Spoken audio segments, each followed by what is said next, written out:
भगवत गीता के ये 30 उपदेश आपको अपनी जिंदगी में हर जगह पर बहुत काम आएंगे। जिंदगी की हर मुश्किल में आपको राह दिखाएंगे। ये दिव्य उपदेश, ये बातें जानना समझना आपके लिए बहुत जरूरी है। इसीलिए इन 30 उपदेशों को आप आखिर तक जरूर सुने। गीता का सबसे पहला उपदेश यह है कि आपके सारे दुखों का कारण किसी को अपना मानना है। आप कभी गौर करना, आपकी जिंदगी के सारे दुख, सारी तकलीफें, सारी चिंताएं वहीं से आती हैं जहां आपका अपनापन होता है कि ये मेरा है, ये मेरा अपना है। वहीं से आपकी जिंदगी में दुख आना शुरू हो जाते हैं। एक व्यक्ति के पास एक बहुत बड़ा महल था। उसने जिंदगी भर की सारी संपत्ति लगाकर उस महल को बनाया था। आसपास के शहरों के कई लोग उसके महल को देखने आते थे। कई बड़े बड़े सेठ उसके महल को खरीदने की कोशिश करते थे, पर वो महल उसका अहंकार था, उसकी जीने की वजह था। उसका उस महल में बहुत मोह था। एक दिन उसके महल में आग लग गई और वो कहीं बाजार गया हुआ था। जब वो घर लौट कर आया तो उसने देखा कि मेरा महल आग में जल रहा है। अपने घर को आग में जलता हुआ देखकर उसे इतना दुख हुआ। उसने कहा, अगर ये महल नहीं रहेगा तो मैं भी जिंदा नहीं रहूँगा। अगर मेरा महल ही जल रहा है तो मैं जी के क्या करूँगा। वो भी उसी आग में छलांग लगाने की कोशिश करने लगा। तो किसी ने उसे रोक लिया कि भाई, ये जो तुम्हारा महल है, इस महल का सौदा कल तुम्हारे बेटे ने किसी के साथ कर लिया है। जब उसे पता चला कि ये महल अब मेरा नहीं रहा, किसी और का हो चुका है, तो उसकी सारी चिंता खत्म हो गई। जैसे और लोग उस जलते हुए महल को देखकर तमाशा देख रहे थे, वैसे ये भी खड़ा हो गया। इतनी ही देर में उसका बेटा आया। वो अपने बेटे को देखकर बहुत प्रसन्न हुआ। उसे आशीर्वाद देने लगा कि तेरे जैसा बेटा तो बहुत भाग्यों से मिलता है। तूने तो मेरी जिंदगी बचा ली। आज इस घर में आग लगी है और तूने कल ही इसका सौदा कर दिया। वो अपने पिताजी से कहने लगा कि पिताजी, मैं इस महल के सौदे के लिए बात तो करने गया था, पर सौदा अभी पक्का हुआ नहीं है। जब उसके पिता ने ये सुना कि अभी इस महल का सौदा हुआ नहीं है, तो वो फिर फूट फूट के रोने लगा, फिर अपनी छाती पीटने लगा। महल वही है, इंसान वही है, लेकिन जब महल मेरा है तब वो दुख भी देता है, खुशी भी देता है। लेकिन जब वो मेरा नहीं है, उससे मेरा कोई रिश्ता नहीं है, तो सारे दुख ही खत्म हो जाते हैं। ऐसे ही जिंदगी में जब किसी जगह को, किसी इंसान को, किसी रिश्ते को, किसी काम को हम अपना मान लेते हैं, मेरा मान लेते हैं, तो वहीं से ही सारे दुखों की शुरुआत होती है, वहीं से हर तकलीफ की शुरुआत होती है। तो श्रीमद् भगवत गीता का पहला उपदेश यही है कि आप जैसे ही किसी को अपनी जिंदगी जीने की वजह मान लेते हो कि इसके बिना तो मैं जी ही नहीं सकता, तो वो चीज़, वो इंसान, वो काम आपको बहुत दुख देता है। गीता का दूसरा उपदेश यह है कि अवश्यमेव भोक्तव्यम कृतं कर्म शुभाशुभम, कि आपने कोई भी कर्म किया हो उसका फल आपको जरूर भोगना पड़ेगा। अगर आपने अच्छे कर्म किए हैं तो जाने अनजाने किसी मुश्किल वक्त में आपको वो आपके अच्छे कर्म उस मुश्किल वक्त से बचा लेंगे।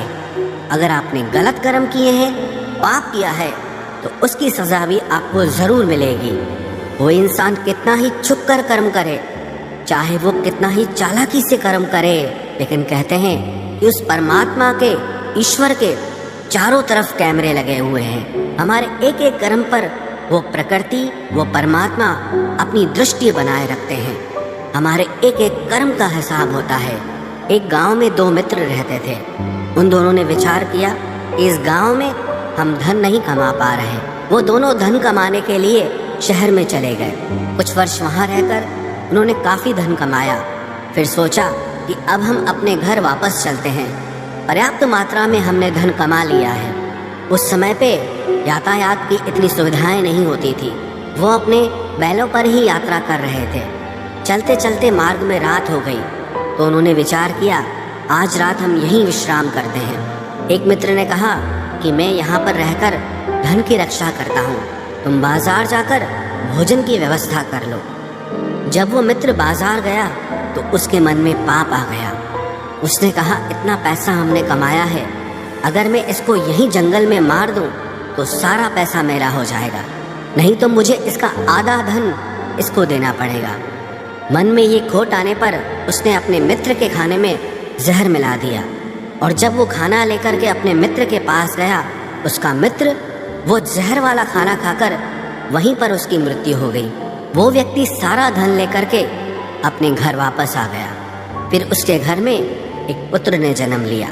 जब उसका बेटा पैदा हुआ तो वो बहुत बीमार रहता था। उसने अपने जीवन में जो कुछ भी धन कमाया था, उसका वो सारा धन अपने बेटे के इलाज में ही खत्म हो गया। बेटा बड़ा होता गया और उसका धन नष्ट होता गया। जब उसका बेटा थोड़ा बड़ा हो गया तो उसके पिता ने पूछा कि बेटा, तू इतना बीमार क्यों रहता है, तू ठीक क्यों नहीं होता? मैंने अपनी ज़िंदगी का सब कुछ तुझ पे लगा दिया, पर फिर भी तेरी तबीयत ठीक नहीं रहती। तो उसके बेटे ने बोला, कौन सा बेटा और कौन सा पिता? मैं तेरा वही मित्र हूँ जिसको तूने जंगल में जहर दे के मार दिया था, लेकिन मैं अपना वही हिसाब पूरा करने के लिए तेरे पुत्र के रूप में तेरे घर में आया हूँ। अब मेरा तेरा हिसाब बराबर और मेरा जीवन अब यही समाप्त होता है। तो गीता का उपदेश हमें यही सिखाता है, कोई अपने आप को कितना भी चालबाज समझता हो, होशियार समझता हो, लेकिन अगर उसने गलत कर्म किया है, चाहे आज नहीं तो कल उसे उसका फल भोगना ही पड़ेगा। कोई भी व्यक्ति अपने किए हुए कर्म से बिना उसको भोगे कभी छूट नहीं सकता। गीता का तीसरा उपदेश यह है कि आज में जियो, कल की चिंता करना छोड़ दो। जो भी व्यक्ति अपने बीते हुए कल या अपने आने वाले कल में खोया रहता है, वो जिंदगी में कभी खुश नहीं रह सकता। आपको जिंदगी में खुशी सिर्फ और सिर्फ तब मिल सकती है जब आप वर्तमान में जी सके, आज के आनंद को जी सके। बीते हुए कल का और आने वाले कल का कोई वास्तविक अस्तित्व नहीं होता, वो सिर्फ आपकी बुद्धि और आपके विचारों में होता है। उसकी कोई वास्तविकता नहीं होती, उसे सिर्फ आप अपने मन के अंदर और बुद्धि के अंदर जीते हैं। लेकिन जिसे आप वास्तविकता में जीते हैं वो आपका आज होता है, वो आपका चल रहा पल होता है। अगर आप अपने मन और बुद्धि को अपने कल में अटका के रखेंगे, अपने भूतकाल और भविष्यकाल में अटका के रखेंगे, तो याद रखना आप कभी खुश नहीं रह पाएंगे। और अगर जिंदगी में खुश रहना चाहते हैं तो आज में और इसी पल में जीना सीखें। गीता का चौथा उपदेश यह है कि जो आपके साथ अधर्म करे, पाप करे, गलत करे, उसे दंड जरूर देना चाहिए। अगर आप उसे सहते हैं तो वो आपके साथ और गलत करता है। अगर आप उसे सहते हैं तो उसके पाप में आप भी भागीदार हो जाएंगे। अर्जुन श्री कृष्ण से कहने लगा कि जिनसे मैं युद्ध करने जा रहा हूँ, ये सब मेरे भाई हैं, मेरे गुरुजन हैं, मैं इनके सामने कैसे हथियार उठाऊं, इनको कैसे मारूं? तो भगवान श्री कृष्ण ने अर्जुन से कहा कि जिन्हें तू अपना मानता है वो सब अधर्मी हैं, वो पाप के पक्ष में खड़े हैं, और अगर तू इनका वध नहीं करेगा, युद्ध नहीं करेगा, तो समाज में और भी पाप बढ़ेगा। क्योंकि जब कोई ऐसे पापियों को नहीं रोकता है तो ये और भी ज्यादा पाप करते हैं। ऐसे ही जब आपके साथ कोई गलत करता है, आपको चोट पहुंचाता है, दुख पहुंचाता है, और आप वो चुपचाप सहते रहते हैं, तो उससे सामने वाले को बल मिलने लगता है, वो आपको कमजोर समझने लगता है, और आपके साथ गलत करने को वो अपना हक समझने लगता है। लेकिन जब आप उसके गलत व्यवहार को, उसके अधर्म को रोक लेते हैं, उसका विरोध करते हैं, तब वो अपनी सीमा में रहना सीख जाता है। ये कलयुग है। अगर इस जमाने में आपको खुश रहना है तो आपको अपनी रक्षा खुद ही करनी होगी। कोई आपके साथ गलत करे तो उसको कभी नहीं सहना चाहिए, बल्कि उसका सामना करना चाहिए। गीता का 5वां उपदेश यह है कि किसी से भी हद से ज्यादा मोह कभी मत करना। जिसमें भी आप सबसे ज्यादा मोह लगाओगे, देखना वो आपको जरूर रुलाएगा। मोह के वजह से ही आप किसी के पीछे मरते रहते हैं। मोह के वजह से ही आपको कई बार अपना अपमान भी सहना पड़ता है, और कई लोगों को मोह की वजह से ही अपना अपमान दिखता तक भी नहीं है, कि सामने वाला मेरी इज्जत तक नहीं कर रहा और मैं उसके पीछे मर रहा हूँ। मोह आपकी आंखों पे ऐसी पट्टी लगा देता है कि आपको सच और झूठ दिखाई ही नहीं देता, आपको किसी इंसान का चेहरा दिखाई ही नहीं देता। आप जो देखते हैं, जो सुनते हैं, उसी पर यकीन कर लेते हैं, फिर चाहे आपको कितना ही दर्द मिल रहा हो। अगर आप किसी इंसान को ठीक से समझना चाहते हैं, किसी की सच्चाई जानना चाहते हैं, तो उसके लिए ये बहुत ज़रूरी है कि आप उसके मोह से जल्दी बाहर आ जाएं। वास्तविकता में रिश्ते दुख नहीं देते, आपका मोह आपको दुख देता है।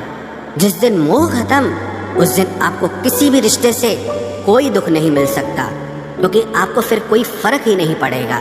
गीता का छठा उपदेश यह है कि आप वो मत करो जो सब करते हैं, बल्कि वो करो जो आपके लिए सही है। स्वधर्मम निधनम श्रेय परधर्मो भयावह। श्री कृष्ण ने अर्जुन से कहा कि जो तेरा कर्तव्य है, जो तेरे लिए सही है, जो तुझे करना चाहिए, तू वो कर। तू कभी भी वो काम मत कर जो दुनिया कर रही है, क्योंकि अर्जुन श्री कृष्ण से कहने लगा कि ऐसे भयंकर युद्ध में पड़ने से अच्छा है कि मैं सन्यासी बन जाऊं। तो श्री कृष्ण ने अर्जुन से कहा कि सन्यासी बनना तेरा कर्म नहीं है, तेरा धर्म नहीं है, तू क्षत्रिय है। तेरा कर्म और तेरा धर्म यही है कि तू अधर्म का नाश करे, धर्म की रक्षा करे। ऐसे ही हर इंसान का एक अलग कर्तव्य होता है, एक अलग ही मार्ग होता है। तो कभी भी उस मार्ग पे मत जाना जहाँ सारी भीड़ जा रही हो। कभी भी वो काम मत करो जो दुनिया करती है, कि आजकल ये ट्रेंड हो गया है, ये फैशन हो गया है, सब करते हैं इसलिए हम भी कर रहे हैं। सारी भीड़ यही काम कर रही है इसलिए हम भी यही कर रहे हैं। अगर आप वो करोगे जो भीड़ कर रही है, तो आप भी उसी भीड़ में कहीं खो जाओगे। लेकिन अगर आप वो करोगे जो आपके लिए सही है, जो आपकी प्रतिभा है, तो दुनिया की सारी भीड़ में भी आप सबसे अलग नजर आओगे। गीता का 7वां उपदेश यह है कि जिंदगी में धोखा अपने ही देते हैं, क्योंकि उनको आपकी कमजोरियों का पता होता है। बाहर वाला आपको धोखा नहीं दे सकता, क्योंकि उसको आपके बारे में पता ही नहीं है कि आपको चोट कहाँ पहुँचती है। लेकिन जो आपका अपना है, आपका खास है, उससे बहुत गहराई से पता होता है कि इसकी कमजोरी क्या है, क्या ऐसा करें जिससे इसको दर्द पहुँच सकता है, जिससे इसको हम नीचा दिखा सकते हैं, इसको चोट पहुँचा सकते हैं। ये कलयुग है, इसमें बाहर वालों से नहीं, जो हमारे अपने हैं उनसे ही सावधान रहना होता है। महाभारत का युद्ध दो अलग राजाओं में नहीं हुआ, बल्कि एक ही परिवार के भाइयों में हुआ था। सब आपस में एक ही वंश के लोग थे। कितनी बार दुर्योधन ने जहर देकर के भीम को मारना चाहा, न जाने कितनी बार दुर्योधन ने पांडवों को जान से मारने की कोशिश की। वो उसका पराया नहीं था, उसका भाई था। सारी लड़ाइयाँ घर के अंदर ही होती है, बाहर कौन लड़ेगा हमसे? घर में ही सारे झगड़े होते हैं। तो आपको चोट सिर्फ वही लोग पहुंचा सकते हैं जो आपके अपने हैं। आपको धोखा सिर्फ वही लोग दे सकते हैं जो आपके अपने हैं। गीता का 8वां उपदेश यह है, जो इंसान अपनी रक्षा खुद नहीं कर सकता, उसकी रक्षा भगवान भी नहीं कर सकते। श्री कृष्ण ने अर्जुन से कहा, तस्मात् सर्वेषु कालेषु माम अनुस्मर युध्य च, कि हे अर्जुन, तू हर काल में मेरा स्मरण करते रहना और युद्ध भी करते रहना। अर्जुन ने श्री कृष्ण से पूछा कि ये युद्ध तो कुछ दिनों में समाप्त हो जाएगा, लेकिन आप कह रहे हैं कि तू हमेशा मेरा स्मरण करता रहे और युद्ध करते रहना। हमेशा युद्ध करने का क्या मतलब है? तो श्री कृष्ण ने अर्जुन से कहा कि ये जिंदगी ही रणभूमि है। इस जीवन में सुख दुख आते रहेंगे और तुझे उनका डट के मुकाबला करना है। श्री कृष्ण ने ये नहीं कहा कि तू चुप करके बैठ जाना और मैं लड़ाई करूंगा। बहुत गहराई है गीता के ज्ञान में। हमारे जीवन की डोर भी संभाल के ईश्वर बैठे हैं, लेकिन युद्ध हमें ही करना है। ईश्वर को याद करना है कि हे ईश्वर, मुझे शक्ति देना, मुझे समझ देना, मुझे बुद्धि देना, ताकि मैं अपनी जिंदगी की सारी लड़ाइयाँ जीत सकूं, मैं जिंदगी में सही मार्ग पे चल सकूं। लेकिन आपको अपनी लड़ाई भी खुद लड़नी पड़ती है। जो लोग ये कहते हैं कि हम कुछ नहीं करेंगे, सब वो ईश्वर करेगा, तो कहते हैं कि आलसी इंसान को देखकर तो भगवान भी घबरा जाता है। कि ये कुछ नहीं करेगा। भगवान ने बुद्धि दी है, समझ दी है। ईश्वर आपको प्रेरणा देते हैं, शक्ति देते हैं, लेकिन आपको अपनी रक्षा स्वयं ही करनी होगी। गीता का नवा उपदेश यह है कि कोई भी ऐसी गंदी आदत खुद को मत लगने देना जो आपकी जिंदगी बर्बाद कर दे। कहीं न कहीं महाभारत का ये युद्ध एक जुआ की आदत की वजह से ही शुरू हुआ था। सारा खेल वहीं से शुरू हुआ था। एक ऐसी जुआ की लत जहां युधिष्ठिर ने अपने भाइयों को दांव पर लगा दिया, अपनी पत्नी को दांव पर लगा दिया। ऐसा जीतने का नशा कि अपना सब कुछ गंवा दिया। ऐसे ही हम भी अपनी जिंदगी में जब कोई ऐसी गंदी आदत लगा देते हैं, चाहे वो कोई भी हो, चाहे वो नशे की हो, मोबाइल की हो, किसी इंसान की हो, कोई गलत काम करने की हो, कोई भी गलत आदत जो आपको बर्बाद कर सकती है, अगर आप उसको नहीं छोड़ोगे तो आपका सब कुछ खत्म हो जाएगा।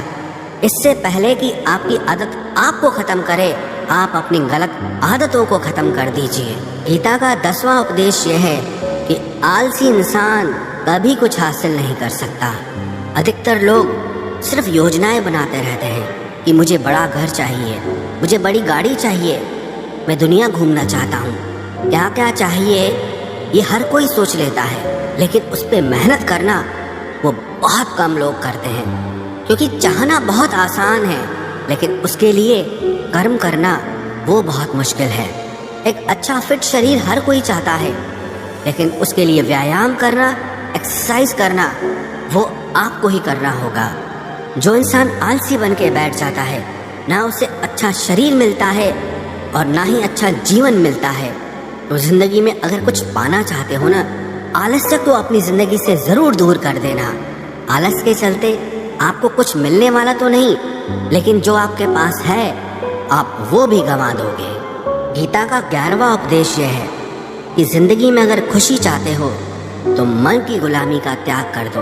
कई लोग कहते हैं कि हम करना तो बहुत कुछ चाहते हैं, लेकिन कुछ कर नहीं पाते। पता भी सब कुछ है कि क्या करने से हमारी जिंदगी बेहतर हो सकती है, क्या चीज़ है जो हमको नुकसान पहुंचा रही है, लेकिन फिर भी कुछ कर नहीं पाते। समझते सब कुछ है, लेकिन समझ कर भी, चाह कर भी कुछ कर नहीं पाते। वो इसीलिए होता है क्योंकि आप अपने मन के गुलाम बन चुके हो। अरे लोग तो अपनी जीभ का स्वाद तक नहीं छोड़ पाते, फिर कहते हैं कि हम पतले नहीं हो पाते हैं, फिट नहीं हो पाते हैं, सक्सेस नहीं मिल रही है। क्योंकि जो आपको करना चाहिए आप वो करते नहीं हैं। आपका मन सब कुछ समझ कर भी आपको वो करने नहीं देता। इसलिए ज़िंदगी में अगर आगे बढ़ना है, मन से चलना छोड़ दो। जो आपके लिए सही है वो आपको करना ही पड़ेगा।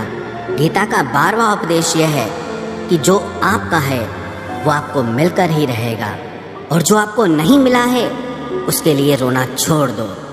आप जिसके लिए जितना रोओगे वो चीज़ आपसे उतना दूर जाएगी, और जो चीज़ सच में आपकी है वो कहीं ना कहीं से आपके पास ज़रूर पहुंच जाएगी। इसलिए जो आपको ज़िंदगी में हासिल नहीं हो रहा या हासिल नहीं हुआ, उसका पछतावा करना, उसके लिए रोना आप बिल्कुल बंद कर दो। गीता का 13वां उपदेश ये है कि आप संसार से जितना प्रेम लगाओगे उतना ही जीवन में दुख और पीड़ा का अनुभव करोगे। गीता का 14वां उपदेश यह है कि जिस इंसान को बात बात पर क्रोध आता है, सुख और शांति उसके जीवन में कभी नहीं आ सकते।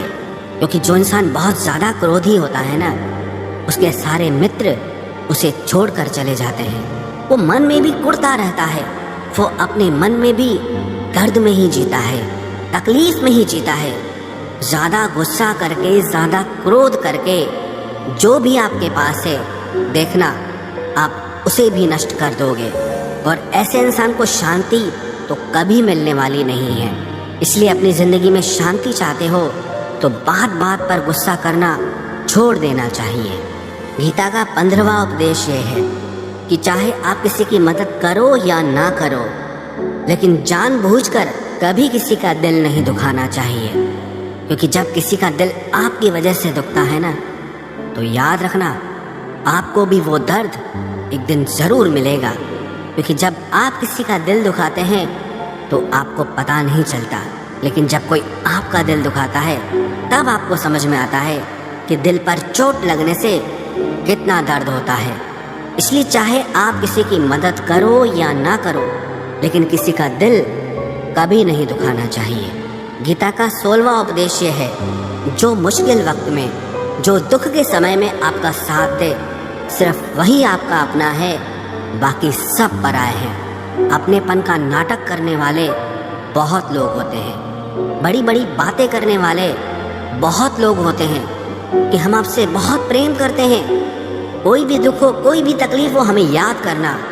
लोग दुख उठाने की बात करते हैं, लोग आने जाने की बात करते हैं, हाथ मिलाना तो ठीक से नहीं जानते और दिल मिलाने की बात करते हैं। जब सच में आपकी ज़िंदगी में तकलीफ आएगी ना, तब आपको समझ में आ जाएगा कि आपका साथ देने के लिए कौन खड़ा है। क्योंकि उस समय पे सारे लोग भाग जाते हैं, क्योंकि लोगों को पता होता है कि ये व्यक्ति हमारे पास आया तो हमसे मदद ही मांगेगा, हमको कुछ दे नहीं पाएगा। लोग आपसे सिर्फ तभी रिश्ता रखते हैं कि आप उन्हें कुछ दे सकते हैं, आपसे उन्हें कुछ फ़ायदा हो सकता है। लेकिन जब लोगों को ये पता चल जाता है, समझ में आ जाता है कि उनको आपसे कोई फ़ायदा नहीं होने वाला, बल्कि उनको आपकी मदद करनी पड़ेगी, तो वो आपको दूर से ही देख के भाग जाते हैं। इसलिए जो आपके मुश्किल वक्त में आपके साथ खड़ा हो जाए, सिर्फ वही आपका अपना होता है, बाकी इस दुनिया में सब पराए हैं। क्योंकि सिर्फ अपना अपना कह देने से कोई अपना नहीं हो जाता। गीता का 17वां उपदेश यह है कि जो कुछ भी होता है अच्छे के लिए होता है, जो हो रहा है वो भी अच्छे के लिए हो रहा है, और जो आने वाले भविष्य में होगा वो भी अच्छे के लिए होगा। हालांकि ये बहुत गहरी बात है। कुछ चीज़ें ज़िंदगी में ऐसी होती हैं जो हमें लगता है कि मेरे साथ ही ऐसा क्यों हुआ, मेरे साथ ही होना था ये सब।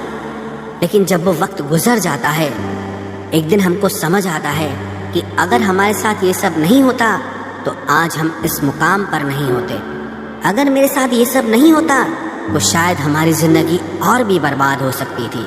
इसलिए अगर हमको ये समझ में आ जाए कि ज़िंदगी में जो कुछ भी हो रहा है वो सब अच्छे के लिए हो रहा है, तो हम जीवन में हमेशा खुश रहेंगे। गीता का 18वां उपदेश यह है कि हर काम को समझदारी से करना ही योग होता है। योगः कर्मसु कौशलम। कई लोग काम तो करते हैं लेकिन उन्हें हासिल कुछ नहीं होता। बहुत लोग कहते हैं कि हम बहुत मेहनत करते हैं, तब भी ज़िंदगी में सफलता हासिल नहीं हो रही। बहुत कुछ करने से, बहुत मेहनत करने से आपको सफलता नहीं मिलेगी, लेकिन सही तरीके से, समझ के साथ काम करने से आपको ज़िंदगी में सफलता ज़रूर मिलेगी। गीता का 19वां उपदेश यह है कि कभी भी किसी भी चीज़ की अति नहीं करनी चाहिए। कोई भी चीज़ हद से ज़्यादा मत करना। किसी से प्रेम भी हद से ज़्यादा मत करना। किसी से नफरत भी हद से ज़्यादा मत करना। हद से ज़्यादा मीठा भी खराब, हद से ज़्यादा कड़वा भी खराब। हद से ज़्यादा आराम भी आपको बीमार कर देगा, हद से ज़्यादा खाना भी आपको बीमार कर देगा। हद से ज़्यादा भूखा रहना भी आपको नुकसान पहुंचाएगा, और हद से ज़्यादा जागना भी आपको बहुत नुकसान पहुंचाएगा। तो जीवन को संतुलन के साथ जीना चाहिए। जैसे ही आप संतुलन खो देते हैं, वैसे ही आपके जीवन में दुर्घटना हो जाती है। गीता का 20वां उपदेश यह है कि जिसे आप सबसे ज़्यादा महत्व दोगे, वो आपको कभी महत्व नहीं देगा। आपने कभी गौर किया कि आपका अपमान कौन लोग करते हैं? आपका अपमान सिर्फ वही लोग करते हैं जिसे आप सबसे ज़्यादा महत्व देते हैं। दूसरों की इज्जत करना अच्छी बात है, पर दूसरों की अगर बहुत ज़्यादा इज्जत करोगे तो उनकी नज़र में आपकी ही इज्जत खत्म हो जाती है। इसीलिए किसी को भी कभी भी अपना सब कुछ नहीं बनाना चाहिए कि तुम ही मेरे सब कुछ हो। जैसे ही आप किसी को सब कुछ बना लेते हैं अपना, तो आप उसके लिए कुछ भी नहीं रह जाते। इसलिए लोगों को इज्जत उतनी ही देनी चाहिए जितना वो हजम कर सकें। हद से ज़्यादा इज्जत देना आपकी ही बेइज्जती करवा सकता है। गीता का 22वां उपदेश यह है कि किसी पर भी आंख बंद करके भरोसा मत करना। जैसे महाभारत की कथा में दुर्योधन ने कितनी बार षड्यंत्र करके पांडवों को मारने की कोशिश की, आग में जलाने की कोशिश की, और वो धर्म पे चलने वाले लोग बार बार उसकी बातों में आ जाते थे। ये बात और है कि ईश्वर उनकी रक्षा कर रहे थे, पर जिसे वो अपना भाई समझ रहे थे, जिसे वो अपना सगा समझ रहे थे, जिस पे वो भरोसा कर रहे थे, वही उनकी मृत्यु करवाना चाहता था। इसीलिए भरोसा करते समय अपनी आंखें जरूर खुली रखना। गीता का 23वां उपदेश है, जिसके साथ सत्य और ईश्वर की शक्ति है, चाहे सारी दुनिया उसके खिलाफ हो जाए, लेकिन अंत में जीत उसी की होती है। श्रीमद् भगवत गीता में 18 अध्याय हैं, 700 श्लोक हैं। गीता का आखिरी श्लोक है, यत्र योगेश्वरः कृष्णो यत्र पार्थो धनुर्धरः तत्र श्रीर विजयोर्भूतिर् ध्रुवानी तिर्मतिर्मम। धृतराष्ट्र बार बार संजय से पूछता था कि बताओ युद्ध में कौन जीत रहा है, कौन हार रहा है, क्योंकि उसे विश्वास था कि महापराक्रमी भीष्म पितामह मेरे पक्ष में है, गुरु द्रोणाचार्य वो मेरे पक्ष में है, कर्ण मेरे पक्ष में है, तो हमें कौन हरा सकता है। लेकिन संजय ने धृतराष्ट्र से कहा कि जहाँ पर ईश्वर है, जहाँ पर सत्य है, हमेशा वही जीतता है। चाहे आपके पास कितनी भी शक्ति क्यों ना हो, लेकिन सत्य और ईश्वर जिसके साथ खड़े हो जाएं, उसे दुनिया में कोई भी नहीं हरा सकता। गीता का 24वां उपदेश है कि जीवन में लड़ाई झगड़े से बचना चाहिए, लेकिन जब बात आपके चरित्र, सम्मान और अधिकार की हो तो लड़ना भी चाहिए। अर्जुन भी महाभारत का युद्ध करना नहीं चाहता था, क्योंकि सामने उसके अपने खड़े थे, लेकिन श्री कृष्ण ने उसे उपदेश दिया कि यहाँ पर बात लड़ाई की नहीं है, तेरे सम्मान की है, तेरे चरित्र की है, तेरे अधिकार की है। जो द्रौपदी के साथ कौरवों ने भरी सभा में अपमान किया, उसे नग्न करने की कोशिश की, इतना बड़ा अधर्म किया, वो तुम्हें कभी नहीं सहना चाहिए। इसलिए बात जब आपके चरित्र पे आ जाए, आपके सम्मान पे आ जाए, तो चाहे वो अपना ही क्यों ना हो, आपको उसके साथ जरूर लड़ना चाहिए। गीता का 25वां उपदेश है, चाहे कितना भी बुरा वक्त आ जाए, लेकिन जो इंसान जिंदगी में हिम्मत नहीं हारता, वो सब कुछ हासिल कर सकता है। जब पांडव लोग जुए में सब कुछ हार गए, उनको 12 साल के लिए वनवास मिला और 1 साल के लिए अज्ञातवास मिला। वो भिक्षा करके अपनी जिंदगी को पालते थे, जंगलों में भटकते रहते थे, भयानक जानवरों के बीच, लेकिन इतना मुश्किल वक्त झेलने के बाद भी आखिरी में विजय उन्हीं की हुई, क्योंकि उन्होंने अपने अंदर में कभी हिम्मत नहीं खोई थी। ऐसे ही आपकी जिंदगी में कितना ही मुश्किल वक्त क्यों ना आ जाए, लेकिन आपके अंदर अगर हिम्मत है तो जीत आपकी ही होगी। गीता का 26वां उपदेश यह है कि जो किसी और का है उस पर कभी अधिकार मत जमाना, कभी कब्जा मत जमाना। जब शकुनी ने षड्यंत्र करके पांडवों को हस्तिनापुर से अलग करवा दिया, एक खांडव प्रस्थ का राज्य दे दिया, जहाँ की भूमि भी बंजर थी, जहाँ कुछ नहीं हो सकता था, लेकिन पांडवों ने उस शहर को इतना सुंदर बनाया, इतना वैभवशाली बनाया कि हस्तिनापुर भी उसके आगे फीका लगने लगा। और उनके उस वैभव को देख के, सुख को देख के दुर्योधन अंदर ही अंदर जलता था। उसने कई बेईमानियां करके, षड्यंत्र करके उनका वो खांडव प्रस्थ भी उनसे छीन लिया। जो चीज़ उसकी नहीं थी उस पर कब्जा किया। तो उसका आखिर में परिणाम यही हुआ कि जो चीज़ उसके पास थी वो भी उसके पास नहीं रही। इसलिए जो आपका नहीं है कभी उस पर अधिकार नहीं जमाना चाहिए।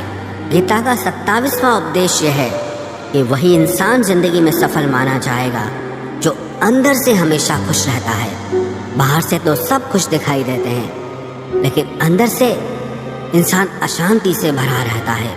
बहुत पैसा कमा लिया, कामयाबी हासिल कर ली, लेकिन वो कामयाबी असली नहीं है। असली कामयाबी तब मानी जाएगी जब आपका मन खुश रहता हो। गीता का 28वां उपदेश है कि आप जैसा अन्न खाओगे वैसा ही आपका मन और आपकी बुद्धि होगी। आप वैसा ही कर्म करोगे, वैसा ही आचरण करोगे। सात्विक अन्न खाओगे तो आपका मन भी सात्विक होगा, सात्विक व्यवहार भी करोगे, सोच भी आपकी अच्छी होगी। तमोगुणी और रजोगुणी आहार करोगे तो आपकी बुद्धि भी वैसी होगी, आप काम भी वैसे करोगे। श्री कृष्ण ने भगवत गीता में सात्विक, राजसी और तामसी इन तीनों आहारों का विस्तार से वर्णन किया है कि क्या खाना चाहिए, क्या नहीं खाना चाहिए। पर सार यही है, जो मनुष्य सात्विकता से भोजन करता है, सात्विक भोजन करता है, उसे जीवन में शांति और सुख जरूर मिलते हैं। गीता का 29वां उपदेश है कि बुरा इंसान कभी अपनी बुराई नहीं छोड़ेगा। चाहे आप उसके साथ कितना भी अच्छा चलो, वो आपको तकलीफ देगा ही देगा। इसलिए जो जैसा है आप उसके साथ वैसा ही व्यवहार करो। बुरे इंसान के साथ आप कितना भी अच्छा बन जाओ, वो कभी अच्छा नहीं बनने वाला। दुर्योधन जंगल में पांडवों को मारने के लिए गया था, लेकिन वहां पर भीलों ने दुर्योधन को पकड़ लिया। उसका मित्र कर्ण भी उसे छोड़कर भाग गया। वो भील दुर्योधन को मार देना चाहते थे, लेकिन युधिष्ठिर अपने भाई की रक्षा करने के लिए वहां पहुंच गया, उसके जीवन की रक्षा की। लेकिन उसके बाद भी वो हमेशा पांडवों का नुकसान ही करता रहा। इसलिए अगर कोई इंसान बुरा है, उसके साथ आप ज़्यादा अच्छा बनने की कोशिश मत करो। जो जैसा है आप उसके साथ वैसा ही व्यवहार